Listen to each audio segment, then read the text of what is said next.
I was making the point at the end of our last session that the believer and the unbeliever have conflicting philosophies, have conflicting overall outlooks on the nature of reality and how we know what we know and how we should live our lives. Another way of putting this is to say that the believer and the unbeliever have conflicting worldviews, a term that I know you've heard already in the conference, and you're going to hear a lot more before you go home. Let me give you a definition of what I mean by a worldview.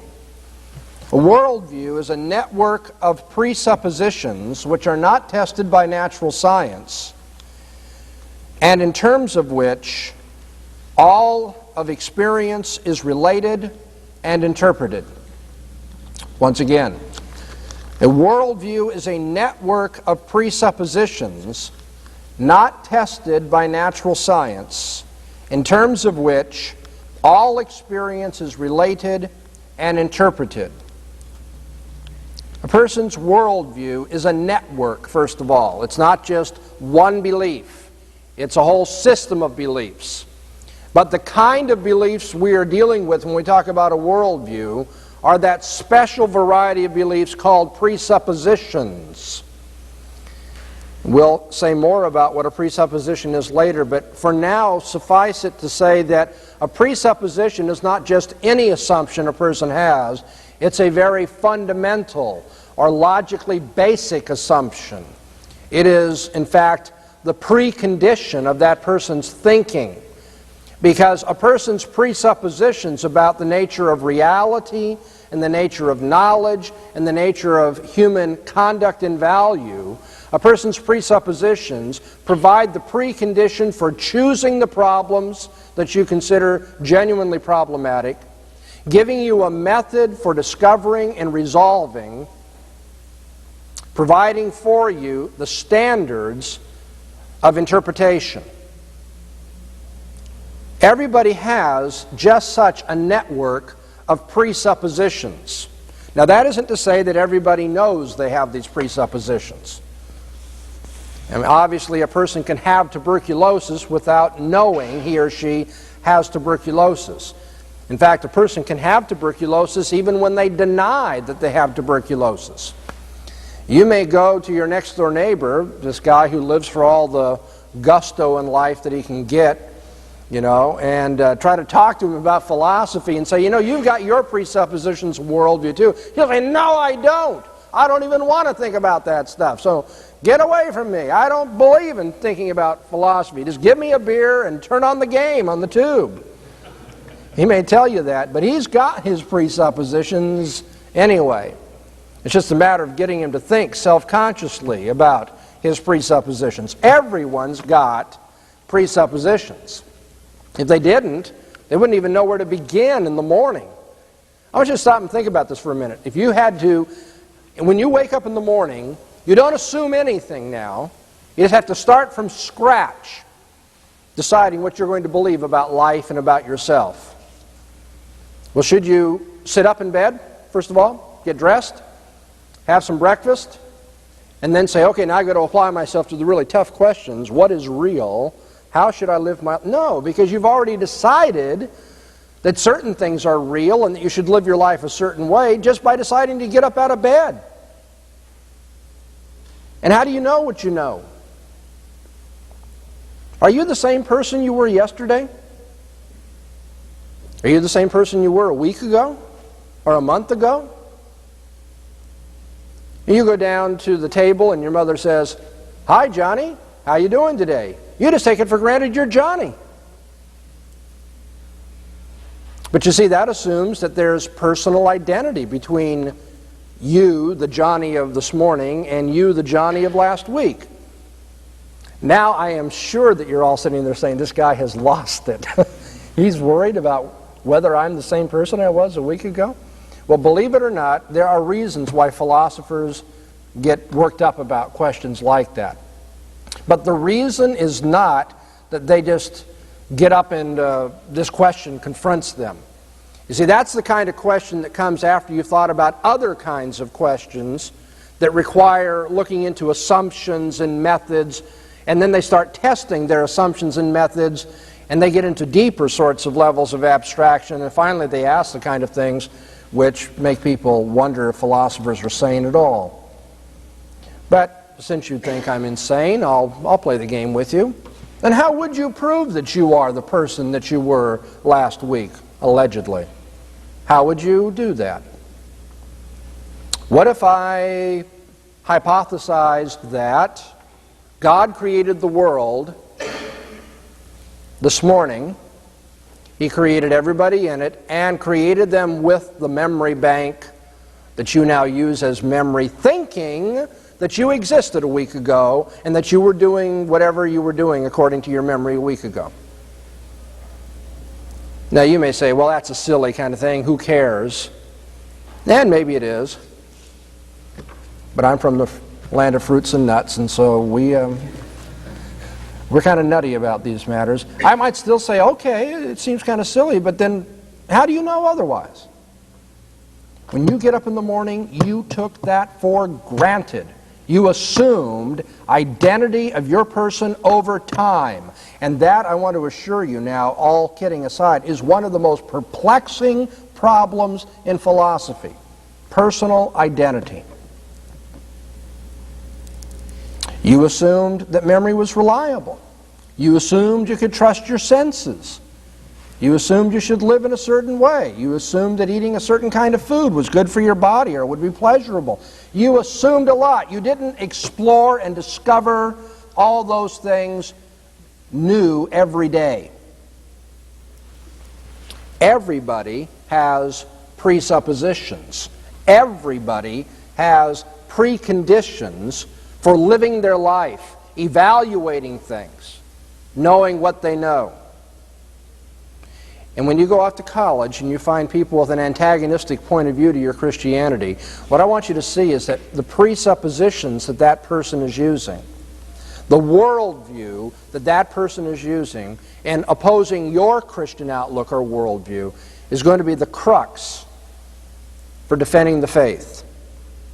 Worldviews, when all is said and done, will determine what a person believes and how a person lives his or her life. Worldviews are a package deal. Every particular experience, everything you encounter, every thought you have, every sensation that you experience, every particular is seen in terms of a broader system of interpretation. A system that allows you to relate one particular sensation to another, or one point of view to another, so that you can start drawing conclusions. And that system of beliefs, that broader system, in terms of which the particulars are related and interpreted, is a worldview. By the way, the fact that Christianity is a worldview has an interesting consequence that goes way beyond how we defend the faith. It goes way beyond the subject of apologetics. Because Christianity is a worldview, you need to be aware of the fact, and maybe at this conference will be the first time that you have taken it seriously, you need to be aware of the fact that if you are committed to Christ at any particular point in your life, then you need to be committed to Christ at every point in your life. Christianity is not simply about a certain narrow range of human experience, like when you pray, or go to church, or evangelize people, or read your Bible. All of those things are important. All of those things express Christian commitment. But if you are committed to Christ anywhere in your life, anywhere in your experience, then you need to be committed to Christ everywhere in your experience, which is to say, since Christianity is a world and life view, to be a Christian is to have a distinctively Christian way of looking at reasoning. We looked at that in our last session. But it means you have a distinctively Christian way of looking at literature as well, and human nature, and social relationships, and economics, and politics, and education, and family life, and recreation, and art, and industry, and everything else that is part of human experience. To be a Christian, to be committed to Christ at any one point, means you must be committed to Christ at every point in your life, because Christianity is a worldview. It's not just one of the many options that a number of different philosophies can tie into. It is basic, it is fundamental, it is logically fundamental, so that it affects everything, systematically. It is not simply a narrow point of view. Now, if everyone has a worldview, let's stop and think about some of the issues that every worldview addresses. I'm going to try to put some of this up on the board for you so you can keep track of it. These are key issues for anybody's worldview. They are issues that you address as a Christian. If you stop and think about your Christian theology, you'll see that you've got a view on these matters, but everyone else in the world has a certain view on these matters too. In order to lay this out, I need to introduce to you the three major divisions of philosophy, however. And that means that it's going to sound like intellectual bullying unless you tune in just long enough to get the definition of these terms. You need to be aware of these things. You probably haven't learned them, up to this point, but it will help you greatly in your reading in college to know what I'm talking about. First, metaphysics. Secondly, epistemology. And third, ethics. You've probably heard the term ethics anyway. Metaphysics.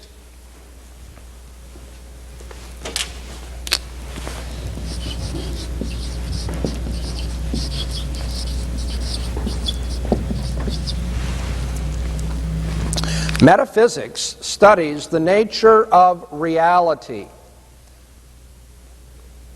the origin, structure, and nature of what is real, of whatever exists. What is the nature of reality? What is the world like? What is man like? What is man's place in the world? These are metaphysical questions.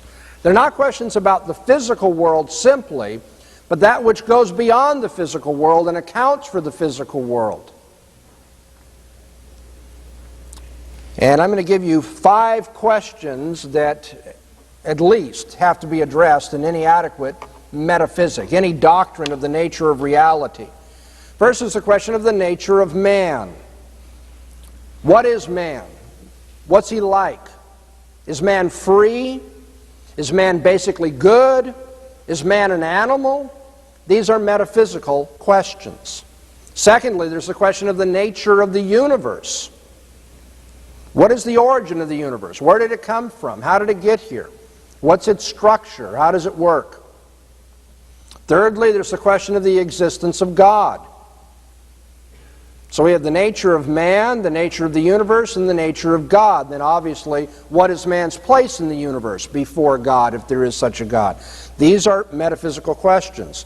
But 2 other matters, real briefly, might be brought up. Am I going too fast for you? Man, the universe, God. What are they like? The 4th issue is the question of change or development, often called the question of history. What is history? How do things change? Why do they change? How is development possible? This leads those who are in the philosophy of history to ask, where is history going? Is history going anywhere? Is there such a thing as meaning in history? That's a metaphysical question. And then fifthly, there's the question of the character of laws or concepts or universals. And finally, uniformity. I'll repeat that again. The character of laws or concepts or universals or uniformity. If you're going to understand the nature of reality, you have to understand, on the one hand, the nature of change, development, and history, but also you have to understand the nature of unchanging things like concepts, or uniform things like laws, or universal principles, or even the uniformity of the way in which history progresses or the natural world changes. Now, I've been talking in a way that's kind of philosophical and will get real boring. But if you stop and think about it, what I've been talking about can be expressed in terms of Christian theology too. I've been talking about the doctrines of creation, fall, and consummation. Because we as Christians, hearing the Bible preached to us week after week and reading it every day of our lives, are learning about the nature of man and the nature of the universe and the nature of God and His existence. We are learning about history and where it's going, about the consummation of all things. We're learning about how God regulates the world. We're learning universals and uniformity. We're learning about the nature of man as a fallen being, that is to say, not basically good, and therefore abusing his freedom. And so, in a very real sense, what the metaphysical philosophers are studying is just Christian theology in a kind of a secular and in many cases heretical garb. They've got their doctrine of creation and fall and consummation, just like you have your doctrine of creation, fall, and consummation. The reason why many people never bring these things together is because the vocabulary is different. And because it doesn't seem like they're interested in being religious, if you interpret religion as very narrowly going to church and acts of ritual or worship. But the fact is, they've got their doctrine that matches, answers to, actually competes with your doctrine of man's creation, fall, and the consummation of all things. The second area that philosophers study and about which everyone has presuppositions is called epistemology.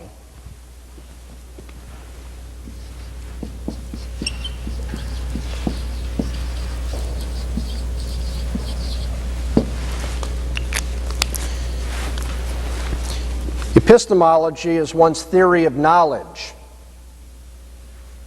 It studies the nature and limits of knowledge and such concepts as belief or truth or knowledge itself and how beliefs are justified.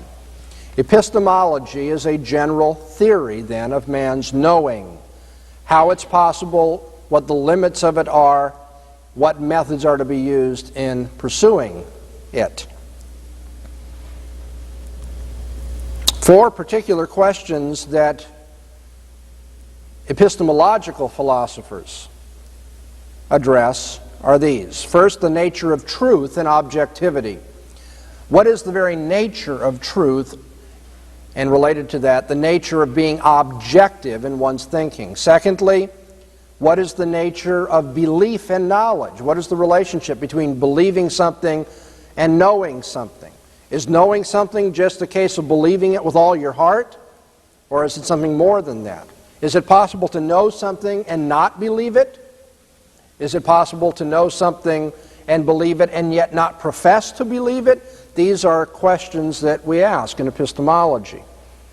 Thirdly, what are the standards or procedures for justifying one's beliefs? How does one know what one knows? What kind of proof or evidence is acceptable? And then finally, epistemology deals with what might be called science and discovery, the very procedures of science and how they are to be evaluated and in what way they offer standards for discovering more things about the world. Now that again sounds all very philosophical. But in a very real way, people who are studying epistemology are giving a counterpart to what you have learned from Sunday school on as the doctrine of revelation, how man's mind is enlightened by God. The Christian has views with respect to knowledge and the discovery of new truths. The Christian has views about the standards of truth and belief. And those views are all related in one way or another to our doctrine of God's revealing Himself. Revealing Himself not only directly to us in our heart of hearts, but revealing Himself indirectly through the created order that we are to study and know Him better, and then revealing Himself, of course, in the words of Scripture, the Bible, and revealing Himself in the person of His own Son, who came into this world as the highest expression of knowing God because he was God himself. And so a worldview is going to have a certain epistemology about it, just like your Christian worldview has a certain view of God's revelation, which characterizes you.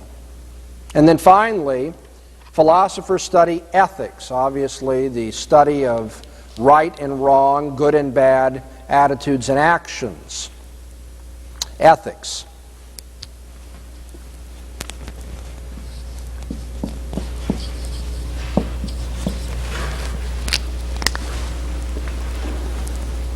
In philosophy, we study the nature of good and evil and language about ethical judgments. What does the word good mean? How does it function? In philosophy, we study the standard of ethics and ethical evaluation.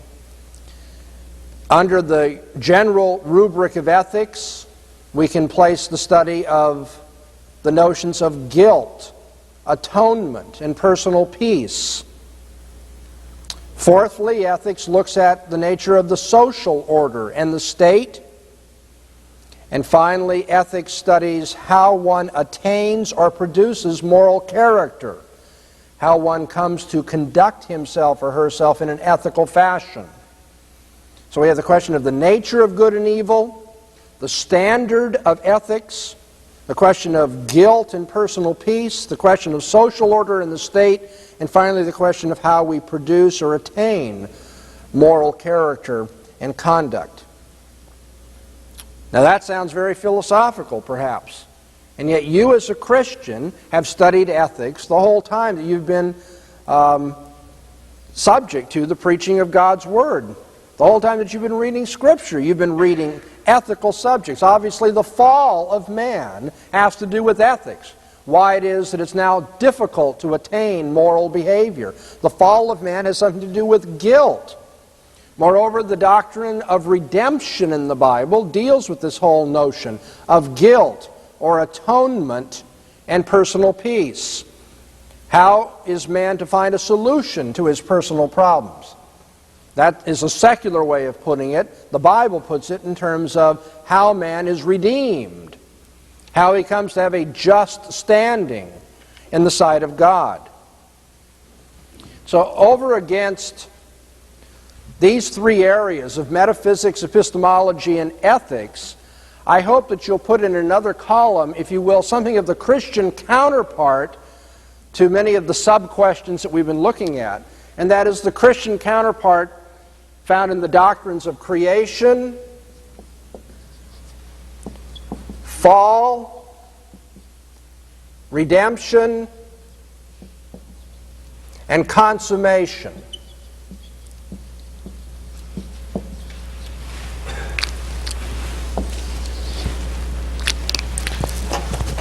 We talk about it in different ways, we approach it in different ways, but the substance of what is studied in philosophy is also the substance of what is delivered to us in Christian theology, which is what we are committed to because we are followers of Jesus Christ. And therefore, when you go into the university classroom, the professor is not going to encourage you to do this, but you need to take it upon yourself to be asking always, what view of origins is assumed by this man, or maybe explicitly being taught? What view of origins that stands over against my view as a Christian, believing in creation, believing in the self-contained God who needs nothing and who sovereignly chose of himself out of nothing to create the world? What is this person, what is this professor giving me that stands over against that? You need to be asking, what is this person's view of man's problem? Why are there difficulties in this world? That is to say, what is his counterpart to the Christian doctrine of sin and the fall of man?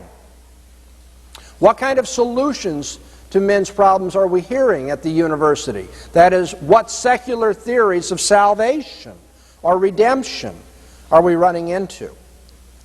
What view of history and the meaning of man's experience is being given that is the counterpart to our view of the consummation of all things?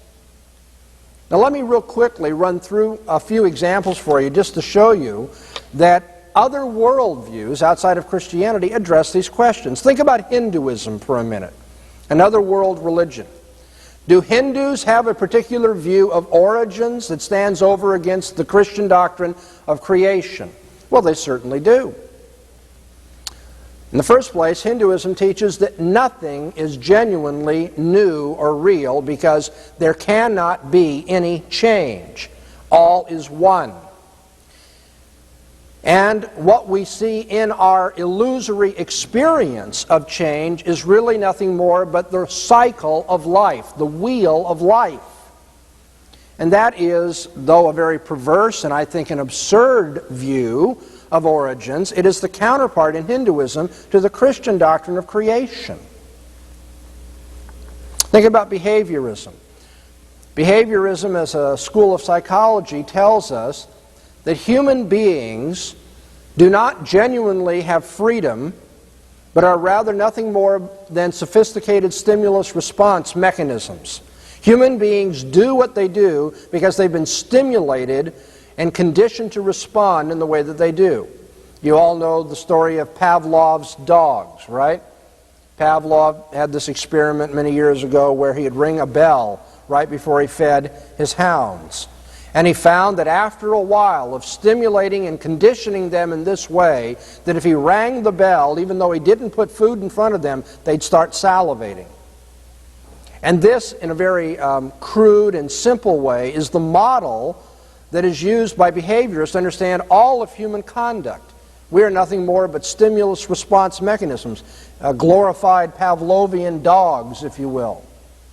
Now, does the behaviorist have a particular view of what's wrong with man? Well, he certainly does. He says he's not been conditioned properly. The reason why we have warfare and oppression and injustice all about us is because men have not been conditioned properly. That is, the ringing of the bell and the feeding of the food has not been put together in the right ways to make people act nice, to make them act harmoniously and peacefully. And so the behaviorist has his own understanding of man's sinfulness and man's fall.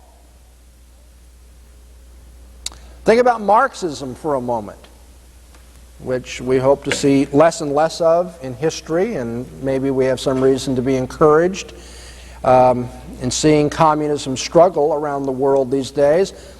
But for many years, it has been a very viable and a very popular philosophy. Does Marxism have a point of view that is the counterpart to Christian theology? Does the Marxist have a particular view of the consummation of all things, where history is going?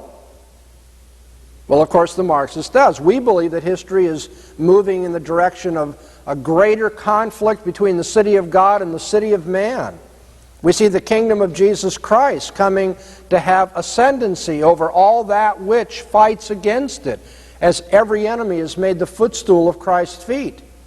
We see Christ returning in judgment to separate the sheep and goats, the wheat and the tares, and for all eternity then to confirm people's standing either as living with God or being separated from Him in hell. We have a certain view of consummation. We know where history is going. Does the Marxist think he knows where history is going? He certainly does, and that's why he sacrifices so much. That's why he's willing to become a member of the party and to give up his own freedoms and pleasures, because he believes that history is inexorably moving toward that consummation, and he wants to be part of that process. He wants to see revolution overthrow oppressive and capitalist regimes. He wants to see the dictatorship of the proletariat and eventually the withering of the state. Think about existentialism for a moment. Is an existentialist someone who says that people are radically free, they have nothing that controls what they can be or what they are, and they define for themselves the meaning of their existence? Does the existentialist have a view that stands over against Christianity? Well, the existentialist clearly does. According to the existentialist, the nature of man is not to answer to God, not to answer to parents, not to answer to school teachers or professors or the state or anybody. Man answers to himself only. And when he fails to understand that, he doesn't have an authentic existence. He is alienated from himself. He is living in bad faith. And what he must do is assert his will and make a choice for himself without guidance from anybody else. He must recognize the absurdity of the universe and that he imposes meaning on his life, and it's not given from God or from anything outside him. Now that sounds like a kind of theology, a very perverse theology, a very heretical theology, but nonetheless something that is like Christianity in answering questions about the nature of man and what's gone wrong with man and how man can be saved, in this case, save himself. Well, we could go on and on with illustrations, but at this point, my guess is you might be sitting there, if you're not thinking about what it is to tamper with a smoke alarm in the airplane, you might be saying, how am I ever going to know about all these worldviews? I mean, Dr. Bahnsen, you've just kicked these out. Boom, boom, boom, boom. I mean, there's no end to these sorts of things. I'll never be able to master this. Well, maybe you can. I'm going to try to give you a scheme for doing so. I don't intend to mention every particular version of every worldview that's ever been promulgated in the history of man, but I do have what I think will prove a helpful diagram or map of the terrain so that you can kind of get an idea of what some of the major issues are and also become familiar with some of the vocabulary that you'll run into in college. And so I'm going to use the board again here and start laying out for you some of the major worldview options, if you will, that are out there that compete with Christianity.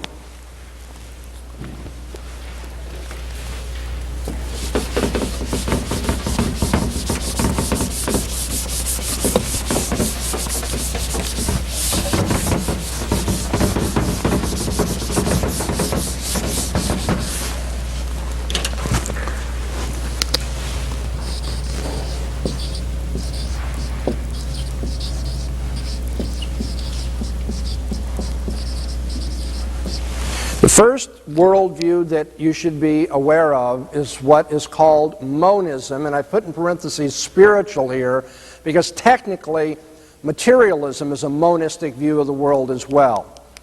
But here I'm thinking of monism in the spiritualistic sense. Perhaps the leading illustration of a monistic worldview is Hinduism. According to the Hindu, everything is one, despite the appearances that there's a difference between you and the person sitting next to you, and a difference between you and the chair, and a difference between this building and another building, and a difference between this part of the world and another part of the world. All of that's illusion. Ultimately, the final reality, Brahman, is one. And within Brahman there are no distinctions. And it should be your goal in life, according to the Hindu, to try to achieve that mindset of oneness through meditation. If you don't, well, then when you die, you're going to have to come back again and live your life until you finally learn your lesson. But eventually, if you go through enough cycles of life, enough reincarnations, you will become enlightened, and upon death, you will, like the drop of water in the endless, shoreless ocean, completely lose yourself in the oneness of being. Spiritualistic monism. It's not a material one, it's an immaterial, or if you will, a spiritual one. Now, that kind of worldview is not simply found in Hinduism, but I would suggest that before you go to college, or if you're already in college, you pick up a book that has at least a chapter on Hinduism, maybe a whole book on it, and read it. I guarantee you it will be worth your while. If you do that, you'll be able to deal not simply with what is strictly called Hinduism, but you'll be able to deal with all of those which are Hindu-like religions, Hindu-like worldviews. The Hare Krishnas, for instance. Christian Science, for instance. New Age theories, for instance. All of them are but variations on, I know they're insulted to hear this, but it's true, all of them are philosophically a kind of Hinduism, a kind of monistic, spiritual monistic view of the world.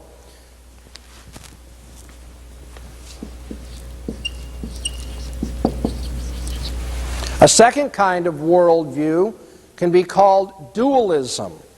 If monism means all of reality is one kind of thing, what is dualism? It's going to be the view that reality is made up of two kinds of things: matter and mind, flesh and spirit.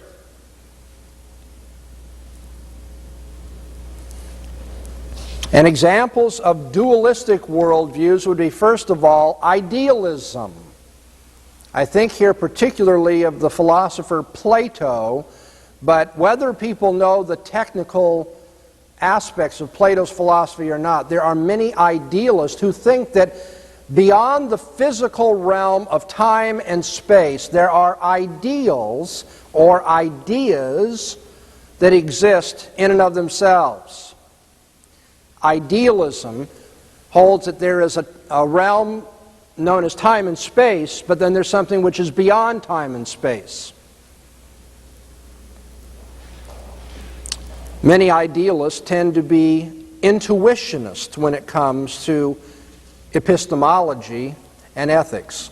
Whoa, now that vocabulary is rolling in there pretty hard. Let's look at that sentence again. Tend to be intuitionist in terms of epistemology. Their theory of knowledge is we intuit the forms.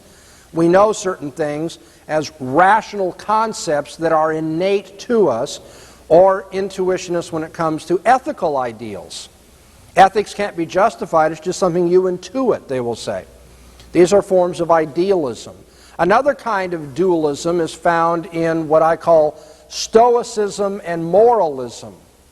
The ancient Stoics held that man lives for the sake of duty, forgetting his life in connection with and in harmony with the way the universe is moving, the rationality of the universe. And it's an obligation for him to do it, to live with a stiff upper lip, to submit to the necessity of the universe as it is. And more generally, moralistic points of view that tell us that man is to live according to certain ideals or certain duties in this world, even though we recognize man is made of flesh and blood and lives in a physical surrounding, there's more to him than that. Moralistic worldviews. Now we're going to get more complicated here. We have monism, dualism. A third basic worldview type is atomism. And here I mean atomism in the materialistic sense. The idea that reality is made up of matter that can be broken down into atoms, the smallest building blocks of the real. There are a lot of different varieties of atomism, more than I can mention tonight. You need to be aware that when Democritus and Epicurus of old maintained that reality is made up of an infinite number of atoms, they were not using the term atom in the way that we hear in the 20th century, say in the Bohr model of the atom. They didn't have any such concept as that whatsoever. The only reason I tell you that is because it's one of the most remarkable pieces of ignorance that I've run into, that in physics classes people will say, well, this point of view on the universe is something that comes from the ancient Greeks. That's straining it a great deal. Atomism in the materialistic sense is the view that the material world is all there ain't no more. There's no realm of ideals or values or forms beyond this world. There's no God beyond this world. And certainly, it's a denial of monism, the idea that reality is a spiritual one that runs through all things. The atomist says everything breaks down into little building blocks of matter. Now, within the atomistic or generally materialistic perspective on life, you're going to find a division having to do with whether there is any kind of freedom in this world or not. You have deterministic theories that are materialistic or atomistic.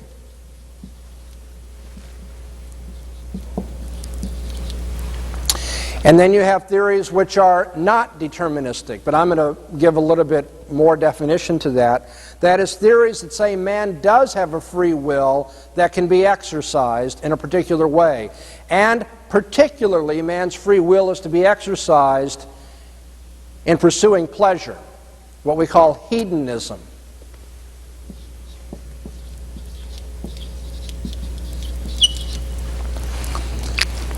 Among the materialists, or the atomists then, there are those who hold to the notion that man is not genuinely free. There is no genuine freedom in reality. Two examples you've already heard about tonight. Behaviorism says that individual human beings do not have free will. They are Pavlovian dogs, white rats, stimulus response mechanisms, robots. There's no individual freedom. More broadly, Marxism is a deterministic, atomistic view of the world. Marxism says the only thing that's real is matter. That's why a definition of Marxism that's often given is helpful when we say it is dialectical materialism. The idea that matter is evolving and developing in a dialectical way throughout history. Everything is matter, and the Marxist holds that all of history is deterministic. All of history is moving according to certain laws, the dialectic, and will have a predictable outcome just because of that. Those who are atomistic in their view of the world are materialistic, however, have not always agreed on this question about freedom. There are those who hold to materialism and yet say man has a free will. This, of course, was the view of Epicurus of old, who was perhaps the most modern man of the ancient Greek philosophers. Epicurus said the world is made up of an infinite number of atoms that are controlled in everything that they do, and yet man, who is made up of these atoms, should live for pleasure. Now, I hope that there are some budding philosophers out there who are awake enough to say, what? Wait a minute. If man is made up of matter, and therefore he is controlled just like weeds growing are controlled and natural forces are controlled by these laws of nature, then how does man choose anything at all? It doesn't seem to make a lot of sense. Well, we can't dwell on that very long. Unbelievers don't make a whole lot of sense once you get into their philosophies, and hopefully you'll start taking that for granted. What I want you to see, though, is that this kind of unbeliever who is a materialist said that people make choices. They should live for pleasure, hedonism. I'm going to give you three forms of the free will version of materialism. First of all, egoism. Secondly, utilitarianism. Thirdly, existentialism. First of all, egoism. The egoist says we should live for pleasure, and he means by that individual pleasure. Live for yourself, whatever is good for you. You have a sophisticated version of this in the philosophies of Ayn Rand and John Hospers and others who are libertarians. Egoistic pleasure. Or you could choose, if you believe that this is a material universe and there's nothing but matter and yet men are free, you could choose that we should live for the pleasure of the greatest good of the greatest number. Not individual pleasure, but the pleasure of the group. And that is the philosophy of utilitarianism. Utilitarianism says the way we live our life should be governed by what makes the most number of people happy. And it comes to expression in the political and economic theories of socialism that tells us that basically man lives as a social creature and for the happiness of his society. And then finally, and this is straining a bit to put it under hedonism, but in the free will approach to the material universe that man lives in, the existentialist, as we mentioned a few moments ago, says man must exercise his free will to define for himself what he will be. He just exists as a material object, but then he freely gives himself an essence, freely gives himself a character, and determines the outcome of his own life. There's only one more, so don't get too tired now. We're almost done. The map is almost complete. In addition to monistic, spiritual monistic theories of reality, knowledge, and behavior, dualistic, that is to say idealistic or moralistic approaches to life, and atomistic, materialistic views, there are those people who say nobody can know for sure. So you have pragmatism and skepticism.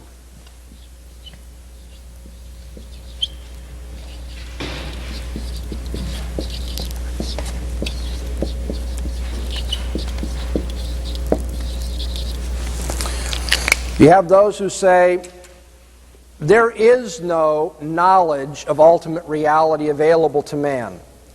The pragmatist says, therefore, we should live for solving problems. It makes no difference whether we have a theoretically adequate account of what we are doing. The only thing that counts is that we are able to adapt to our environment, solve our problems, and get ahead in life. The pragmatist eschews the traditional problems of philosophy, therefore, and says it's not important that we pursue those. We don't need to know about things like certainty. All we need to know is about utility, what works. The skeptic goes even beyond the pragmatist. The skeptic says we can't know anything at all. In fact, you'll find people in the university who make their living from the university and take a paycheck to be professors of that which man can know and what's best for him in the traditional sense, and yet they are skeptics. They don't believe that what they are doing in the university amounts to a hill of beans. And that's why you'll find a great deal of two other attitudes that are related to skepticism here: sophistic attitudes and cynical attitudes in the university. By sophism, I'm referring to an ancient Greek school of thought that said that no one can know anything for sure, and therefore what you should do is master arguments to persuade people of your point of view. That isn't to say your point of view is true. It just means that since there isn't any truth, you might as well try to get as much as you can out of life. So master how to win arguments, from which we get the English colloquialism. A sophism means a trick of debate or argument that doesn't have genuine substance or reliability. There are plenty of sophists at the university, and they'll be found primarily in the law school. Those people who are taught to win arguments for the sake of money, regardless of justice and regardless of truth. The most important thing is that you are the hired gun for somebody, and you've got to get what they want. Their acquittal, or in some cases, they're going after somebody else. Lawyers often will go from one side of a social issue to another, from case to case, depending on who's paying the tab. They're nothing more but modern sophists. And you find that not just in the law schools, but you find it throughout the university. People say, well, no one really knows, so what you need to do is learn how to get ahead in life. And then, of course, there are those who are the cynics. If I weren't a Christian, I think I'd be a cynic, to be very honest with you. I find it hard enough, even as a Christian, not to be a cynic. But the cynics look at all of this and say, no one really knows. There are all these customs of the establishment and tradition, and it's just a bunch of hooey. No, there's really no basis for living a particular way or not living a particular way. And so why all this put on? The ancient cynics got their name from the Greek word for dog, because they advocated copulating in the open, as dogs do. That's not because the cynics actually practiced that, by the way. It's because they were trying to offend their culture, as many in the hippie generation and others have done, tried to offend the establishment by saying, you don't have any standards that should govern us at all. It's almost like, let's get back to nature. You know, you have the Mother Earth approach here. The cynic who says establishment, mores, civilization is what corrupts, and so what we could do is what is most natural for us. Well, that's it. I don't pretend that this is going to do the trick with every single point of view that you run across. But I do think that it will be very helpful for you if you write this down, and before you go to college, and maybe, for a number of weeks into your courses, you keep thinking every day as you go to class, what kind of worldview am I getting here? A materialistic worldview? A pragmatist worldview? Am I getting an idealistic worldview?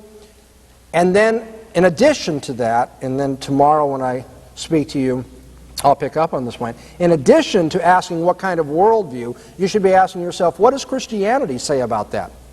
What does my Christian theology say about these issues pertaining to creation and fall and redemption and consummation?